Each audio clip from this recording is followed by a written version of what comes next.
कर्म के हिसाब से अगला जन्म, जैसा कर्म वैसा जन्म। गरुड़ पुराण के अनुसार हर जीव का पुनर्जन्म होता है, यानी वह फिर से जन्म लेता है। नमस्कार मित्रों, आप श्री कृष्ण के भक्त हैं तो कमेंट बॉक्स में लिख दीजिए जय श्री कृष्णा। गरुड़ पुराण के मुताबिक मृत्यु के बाद मनुष्य को कौन सा जन्म मिलेगा, यह उसके कर्म पूर्व जन्म के कर्मों पर निर्भर करता है। अगले और पिछले जन्म के बारे में जानने की उत्सुकता अधिकांश लोगों में होती है। अगले जन्म को लेकर लोगों के मन में जिज्ञासा होती है कि वे मनुष्य बनेंगे या पशु या फिर कीड़े मकोड़े। यदि इंसान बनेंगे, कई लोगों के मन में यह भी सवाल आता है, महिला के रूप में जन्म लेंगे या पुरुष के रूप में। हिंदू धर्म में ऐसा उल्लेख मिलता है कि जो इंसान जन्म लेता है उसकी मृत्यु अवश्य होती है, परंतु क्या आप जानते हैं कि मनुष्य मरने के बाद कौन सी योनि में जन्म लेता है?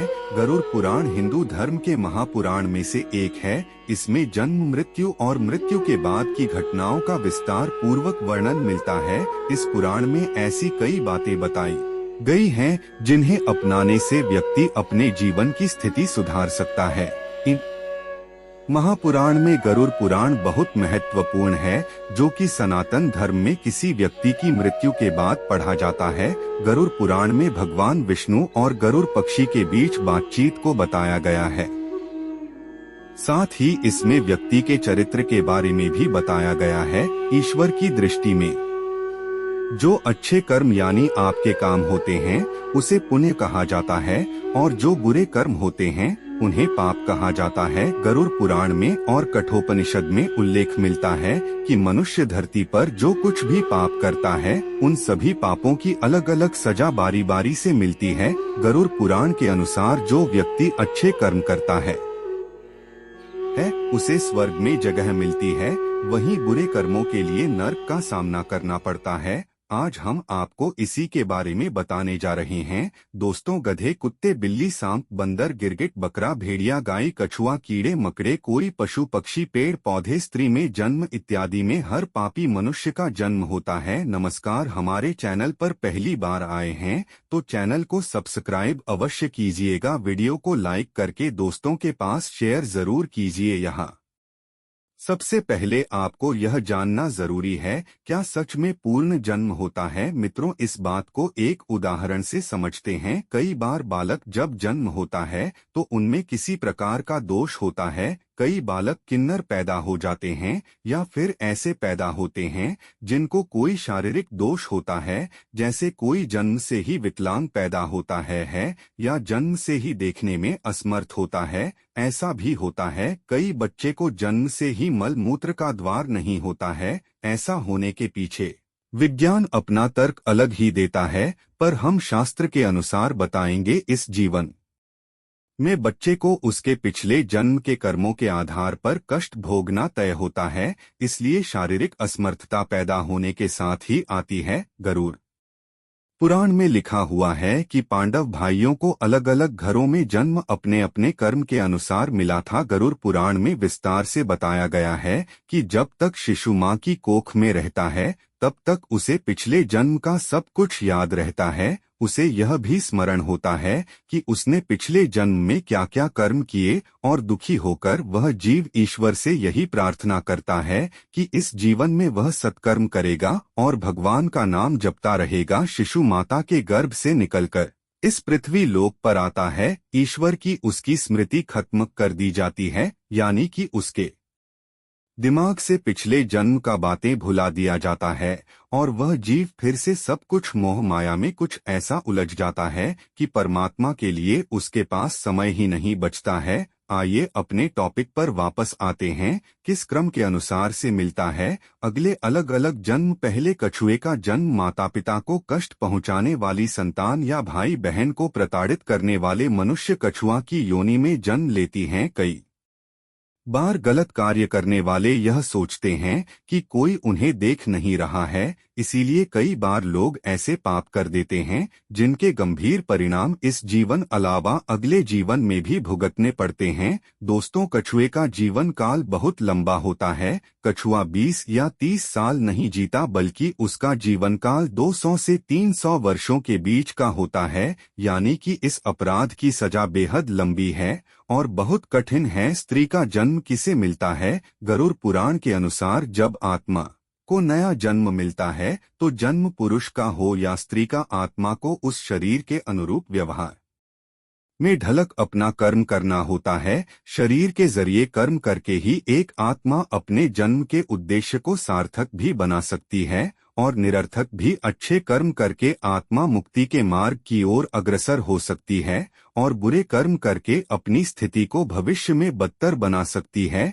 यदि कोई पुरुष महिलाओं वाला आचरण करता है, स्वभाव में महिलाओं वाली आदत ले आता है, तो ऐसे पुरुषों को अगले जन्म में स्त्री का रूप मिलता है। बंदर की योनि इस जन्म में मनुष्य योनि मिलने का अर्थ यह नहीं है कि अगला जन्म भी इसी योनि में मिलेगा, क्योंकि जीवन मरण और अगला जन्म सब कुछ कर्मों के आधार पर ही तय होता है। व्यक्ति जन्म लेता है जो अपने मालिक का विश्वसनीय होकर अपने मालिक का विश्वास तोड़ देता है, जिसका सामान्य जीवन कल 20 वर्ष का होता है। दोस्तों, धर्म ग्रंथों में इसके पीछे का कारण कर्म फल दोष बताया गया है। गरुड़ पुराण में मनुष्य के हर कर्म का लिखा जोखा दिया गया है, जो कि केवल उसके पाप पुण्य का निर्धारण करते हैं, बल्कि मरने के बाद मिलने वाली सजा और अगले जन्म की योनि के बारे में भी बताते हैं। जो व्यक्ति लूटपाट, जानवरों का सताना और शिकार करके अपने परिवार का पालन पोषण करता है, उसे अगले जन्म में किसी कसाई के हाथों मृत्यु प्राप्त होती है। अनुसार ऐसे पुरुष को वहां उसे कई कष्ट भोगने पड़ते हैं और इसके बाद उसे अलग अलग योनियों में एक के बाद एक कई जन्म लेने पड़ते हैं। वह सबसे पहले भेड़िया बनता है, फिर एक कुत्ते के रूप में जन्म लेता है, उसके बाद सियार, फिर गिद्ध, फिर शाम, फिर कौवा और अंत में बगुला बनता है। इन सब योनियों के कष्ट उसे फिर से मनुष्य करने की प्राप्ति होती है। ऐसी शादीशुदा महिला जो किसी गैर मर्द के साथ संबंध बनाती है, उसे नरक की यातनाएं भोगनी पड़ती है और ऐसी महिला अगले जन्म में छिपकली सांप या फिर चमगादड़ के रूप में जन्म लेती हैं। लेकिन जो व्यक्ति किसी स्त्री के साथ जबरदस्ती संबंध बनाता है, उसे तो नरक भोगने और कई योनियों में जन्म लेने के बाद मनुष्य योनि में किन्नर के रूप में जन्म मिलता है। फजूल के गाली गलौज करने वाले को कौन सा योनि मिलता है? दोस्तों, माना जाता है कि कंठ में माँ सरस्वती वास करती हैं, इसलिए जिन लोगों की वाणी में मधुरता नहीं होती और जो दूसरों को बुरा भला कहते हैं या हमेशा गाली गलौट करते हैं, गरुड़ पुराण के अनुसार उनका अगले जन्म बकरे के रूप में होता है।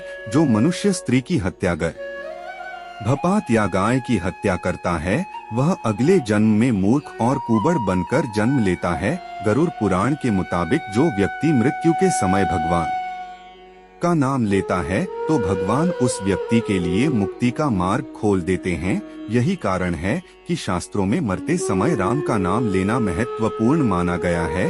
गरुड़ पुराण में बताया गया है कि जो व्यक्ति अपने बड़े भाई का अपमान करता है, समाज के सामने उसे लज्जित करता है, अगले जन्म में वह व्यक्ति कौन नामक पक्षी के रूप में जन्म लेता है। इस योनि में उसे 10 वर्षों तक का कष्ट भोगना पड़ता है, उसके बाद ही उसे मनुष्य योनि प्राप्त होती है। गरुड़ पुराण के अनुसार दूसरों के लिए अच्छा सोचने वाला, धर्म को मानने वाला, धार्मिक गमे विश्वास रखने वाला, पशुओं से प्रेम रखने वाला, माता पिता का आदर सम्मान करने वाला, अपने गुरु के द्वारा बताए गए मार्ग पर चलने वाली जीव आत्मा स्वर्ग में जाती है और अपने लिए मोक्ष के दरवाजे खोल लेती हैं। मांस खाने वाले गरुड़ पुराण के अनुसार मांस खाने वाले व्यक्ति को अगले जन्म में अंगों से संबंधित समस्या होती है। मदिरा या शराब पीने वाले के दांत काले होते हैं और जीभ के स्वाद के कारण ना खाने वाली चीजों को खा लेने वाला ब्राह्मण जलोद पेट में पानी भर जाने की बीमारी के चलते पेट फूलना बनता है।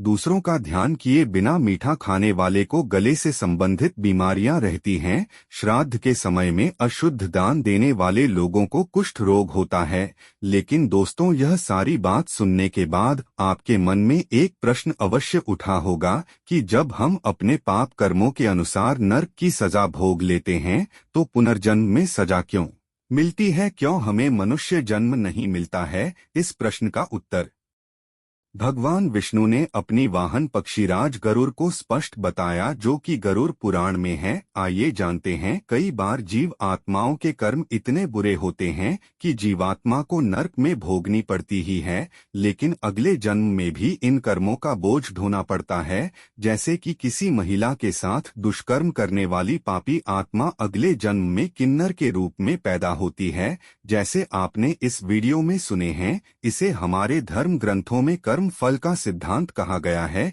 यानी कि जैसी करनी वैसी ही भरनी। पाप बड़ा है तो सजा लंबी मिलेगी और अत्यंत दुखदायी भी होगी, और यदि पाप कर्म सामान्य है तो सजा भी कम होगी। दोस्तों, मनुष्य जन्म कितना दुर्लभ है, आप जान ही गए होंगे। मनुष्य की योनि में जन्म लेना चाहते हैं या जीवन मृत्यु के इस कर्म चक्र से निकलना चाहते हैं तो इस जन्म में अच्छे कर्म और ईश्वर की भक्ति करें। अभी तो आप मनुष्य योनि में जन्म लिए हैं, इसे पीछे आपका किस योनि में जन्म हुआ था, आइए इस पर विस्तार से जान लेते हैं। जाति स्मरण के प्रयोग के लिए ध्यान को जारी रखते हुए आप जब भी बिस्तर पर सोने जाएं तब आंखें बंद करके उल्टे क्रम में अपनी दिनचर्या के घटनाक्रम को याद करें। जैसे सोने से पूर्व आप क्या कर रहे थे, फिर उससे पूर्व क्या कर रहे थे, और भी गहराई में जाएं और देखें उससे पूर्व आप क्या कर रहे थे।